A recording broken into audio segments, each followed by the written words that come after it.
Hello friends. Welcome to Study Time. Chapter 27. Survey of British Policies in India. Administrative Policies. Contrary to their pre-1857 intentions of trying to modernize India on progressive lines, now the administration adopted blatantly reactionary policies on the pretext that Indians were not fit for self-governance and needed British presence in their lives. Divide and rule. Determined to avoid a united mass action challenging their authority, the British rulers in India decided to practice a naked policy of divide and rule, by putting princes against states, people, region against region, province against province, caste against caste, and Hindus against Muslims. After an immediate spell of repression against Muslims, following the 1857 revolt, the authorities decided, after 1870, to use the middle and upper educated classes among Muslims against the rising tide of nationalism, using conflicts over scarce resources in education, administrative jobs, and later political spoils, which were inherent in the very logic of colonial underdevelopment, as a tool to create a split along religious lines among educated Indians. Hostility towards educated Indians. The emerging middle-class nationalist leadership was analyzing the exploitative, colonial character of British rule and demanding Indian participation in administration. At a time. Views. All experience teaches us that where a dominant race rules another, the mildest form of government is despotism. Charles Wood, the Secretary of State for India. Systems of nomination, representation, and election were all means of enlisting Indians to work for imperial ends. Anil Seal.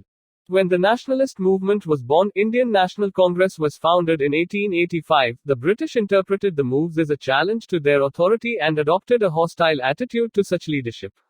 In fact, from then onwards, they opposed all those who stood for modern education. Attitude towards the Zamindars. In their pursuit of reactionary policies and hope to expand their social base, the British looked for alliances with the most reactionary of social groups, the princes, Zamindars, etc. The British intended to use them as a counterweight against nationalist-minded intelligentsia. Now, the Zamindars and landlords were hailed as the natural and traditional leaders of people. Lands of most of the Awadh talukdars confiscated prior to 1857 were restored to them. The interests and privileges of Zamindars and landlords were protected in opposition to those of the peasants. The former in turn saw the British as guarantors of their very existence and became their firm supporters. Attitude towards social reforms. Having decided to side with the reactionary elements of Indian society, the British withdrew support to social reforms, which they felt had aroused the wrath of orthodox sections against them. Also, by encouraging caste and communal consciousness, the British helped the reactionary forces. Underdeveloped social services. A disproportionately large expenditure on army and civil administration and the cost of wars left little to be spent on social services like education, health, sanitation, physical infrastructure, etc., a legacy which still haunts this country. And whatever facilities were established catered to the elite sections and urban areas. Labor legislations. As in the early stages of industrial revolution in Europe, the working conditions in factories and plantations in the 19th century India were miserable. Working hours were long for women and children as well as for men, and wages were low. In overcrowded, poorly ventilated and poorly lighted working places, the safety measures were practically non-existent. Ironically, the first ever demand for regulation of the condition of workers in factories in India came from the Lancashire textile capitalist lobby. Apprehending the emergence of a competitive rival in the Indian textile industry under conditions of cheap and unregulated labor, they demanded the appointment of a commission for investigation into factory conditions. The first commission was appointed in 1875, although the first Factory Act was not passed before 1881. The Indian Factory Act, 1881, dealt primarily with the problem of child labor between 7 and 12 years of age. Its significant provisions were: Field circle employment of children under 7 years of age prohibited. Field circle working hours restricted to 9 hours per day for children. Field circle children to get 4 holidays in a month. Field circle hazardous machinery to be properly fenced off. The Indian Factory Act, 1891. Field circle increased the minimum age from 7 to 9 years, and the maximum from 12 to 14 years for children. Field circle reduced maximum working hours for children to 7 hours a day. Filled circle fixed maximum working hours for women at 11 hours per day with an 1.5 hour interval. Working hours for men were left unregulated. Filled circle provided weekly holiday for all. But these laws did not apply to British-owned tea and coffee plantations where the labor was exploited ruthlessly and treated like slaves. The government helped these planters by passing laws such as those which made it virtually impossible for a laborer to refuse to work once a contract was entered into. A breach of contract was a criminal offense, with a planter having the right to get the defaulting laborer arrested. Views. I am sorry to hear of the increasing friction between the Hindus and Mohammedans in the Northwest and the Punjab. One hardly knows what to wish, for unity of ideas and action could be very dangerous politically. Divergence of ideas and collision are administratively troublesome. Of the two, the latter is least risky, though it throws anxiety and responsibility upon those on the spot where the friction exists. Hamilton, Secretary of State, 1897. The English were an imperial race, we were told, with God-given right to govern us and keep us in subjection. If we protested, we were reminded of the tiger qualities of an imperial race. Jawaharlal Nehru. More labor laws were passed under nationalist pressures in the 20th century, but the overall working conditions remained deplorable as ever. Restrictions on freedom of the press. The nationalists had been quick to use new advancements in press technology to educate public opinion and influence government policies through criticism and censure, and later to arouse national consciousness. In 1835, Metcalfe had lifted restrictions imposed on the Indian press. But Lytton, fearing an increased influence of the nationalist press on public opinion, imposed restrictions on Indian language press through the infamous Vernacular Press Act, 1878. This act had to be repealed under public protest in 1882. After that, the press enjoyed relative freedom for about 2 decades, but was under repression again in the wake of Swadeshi and anti-partition movement as restrictions were imposed in 1908 and 1910. Also refer to chapter on Development of Press in India. White racism. The notion of white superiority was maintained very carefully by the colonial rulers by systematically excluding the Indians from higher grades of services, both civil and military, from railway compartments, parks, hotels, clubs, etc., and by public display of racial arrogance through beatings, blows, and even murders reported as accidents. As Elgin once wrote, we could only govern by maintaining the fact that we were the dominant race. Though Indians in services should be encouraged, there is a point at which we must reserve the control to ourselves, if we are to remain at all. British social and cultural policy in India. Till 1813, the British followed a policy of non-interference in the social, religious and cultural life of the country. After 1813, measures were taken to transform Indian society and its cultural environs because of the emergence of new interests and ideas in Britain of the 19th century in the wake of significant changes in Europe during the 18th and the 19th centuries. Some of these changes were Industrial Revolution, which began in the 18th century and resulted in the growth of industrial capitalism. The rising industrial interests wanted to make India a big market for their goods and therefore required partial modernization and transformation of Indian society. Intellectual Revolution, which gave rise to new attitudes of mind, manners, and morals. French Revolution, which with its message of liberty, equality and fraternity, unleashed the forces of democracy and nationalism. The new trend was represented by Bacon, Locke, Voltaire, Rousseau, Kant, Adam Smith and Bentham in thought, and by Wordsworth, Byron, Shelley and Charles Dickens in literature. Characteristics of New Thought. Some of the characteristics of the new wave of thought were rationalism, which advocated faith in reason and a scientific attitude. Humanism, which advocated the love of man, the belief that every man is an end in himself and should be respected and prized as such. No man has a right to look upon another man as a mere agent of his happiness. These ideals gave rise to liberalism, socialism and individualism. Doctrine of Progress, according to which nothing is static and all societies must change with time. Man has the capacity to remodel nature and society on just and rational lines. Schools of thought. These new currents of thought caused conflicts among administrators and produced different schools of thought. The conservatives advocated introduction of as few changes as possible. Indian civilization, they felt, was different from the European one but not necessarily inferior to it. Many of these thinkers respected Indian philosophy and culture. If at all, Western ideas and practices were to be introduced gradually and cautiously. Social stability was a must, they felt.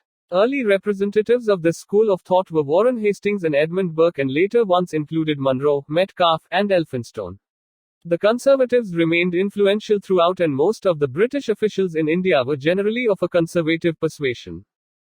The paternalistic imperialists became influential especially after 1800. They were sharply critical of Indian society and culture and used to justify economic and political enslavement of India. The radicals went beyond the narrow criticism and imperialistic outlook of the conservatives and the imperialists and applied advanced humanistic and rational thought to the Indian situation. They thought that India had the capacity to improve and that they must help the country do that. They wanted to make India a part of the modern progressive world of science and humanism, and therefore advocated the introduction of modern Western science, philosophy, and literature. Some of the British officials who came to India after 1820 were radicals. They were strongly supported by Raja Ram Mohan Roy and other like-minded reformers. But predominantly, the ruling elements in the British Indian administration continued to be imperialistic and exploitative. They thought that the modernization of India had to occur within broad limits imposed by the needs of an easier and more thorough exploitation of its resources. In this respect, often the radicals also towed a conservative line. They desired most of all the safety and perpetuation of the British rule in India, every other consideration was secondary. Indian Renaissance. There were many Indians who instigated social reform and caused legislations to be brought about so as to control and eradicate social evils embedded in so-called tradition. Ram Mohan Roy, Ishwar Chandra Vidyasagar, B.M. Malabari, to name a few social reformers, worked hard to get legislation passed by the government to remove social evils. These aspects have been discussed in detail in the chapter on religious and social reform. Dilemma before the government. The government feared that too much modernization might generate forces hostile to their interests. Thus, it was thought to be appropriate to opt for partial modernization, introducing it in some respects and blocking it in others. In other words, a colonial modernization. Role of Christian missionaries. The missionaries regarded Christianity to be a superior religion and wanted to spread it in India through westernization, which, they believed, would destroy the faith of the natives in their own religion and culture. Towards this end, the Christian missionaries supported the radicals whose scientific approach, they believed, would undermine the native culture and beliefs. Supported the imperialists since law and order and the British supremacy were essential for their propaganda, and sought business and the capitalist support, holding out the hope to them that the Christian converts would be better customers of their goods. British retreat. After 1858, however, the policy of hesitant modernization was gradually abandoned.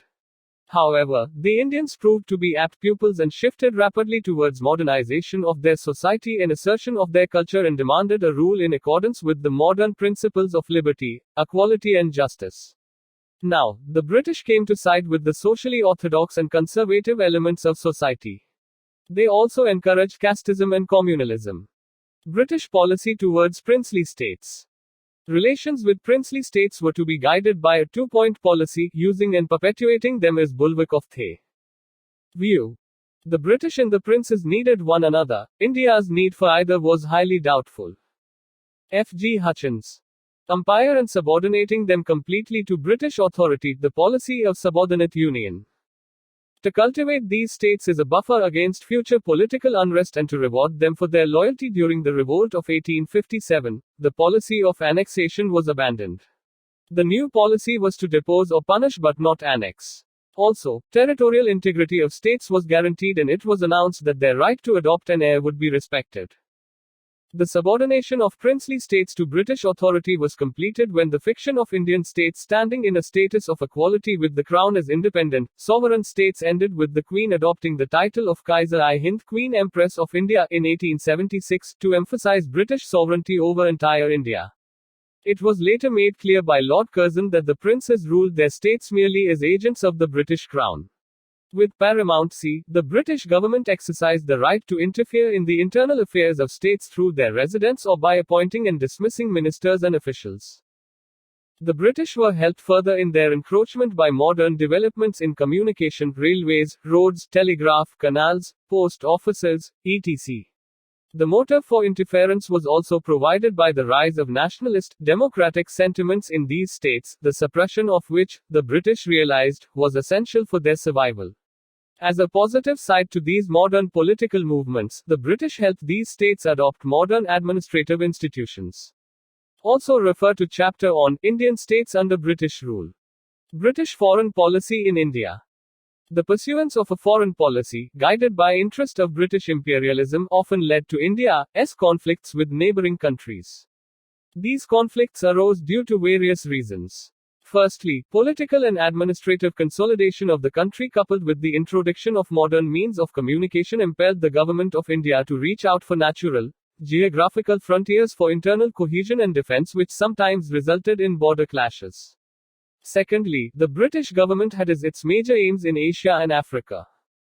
I. Protection of the invaluable Indian Empire. E. Expansion of British commercial and economic interests. E. Keeping other European imperialist powers, whose colonial interests came in conflict with those of the British, at an arm's length in Asia and Africa. These aims led to British expansion and territorial conquests outside India's natural frontiers, and to conflicts with other imperialist European powers such as Russia and France. While the interests served were British, the money spent and the blood shed was Indian. A survey of British relations with various neighbors of India has been made in the chapter on British expansion and consolidation in India. Summary. Filled circle administrative policies. Divide and rule. Hostility to educated Indians. Zamindars and landlords propped as counterweights to the nationalists. Reversal of policy of support to social reforms. Social services ignored. Half-hearted and inadequate labor legislations introduced. Stifling of press wherever seen to be helping the nationalist upsurge. Racial arrogance. Filled circle British social and cultural policies. Filled circle foreign policy. Reach out to natural geographical frontiers for internal cohesion and defense. Keep other European powers at an arm's length. Promote British economic and commercial interests. The end. Thank you for listening. Please like, share, comment and subscribe.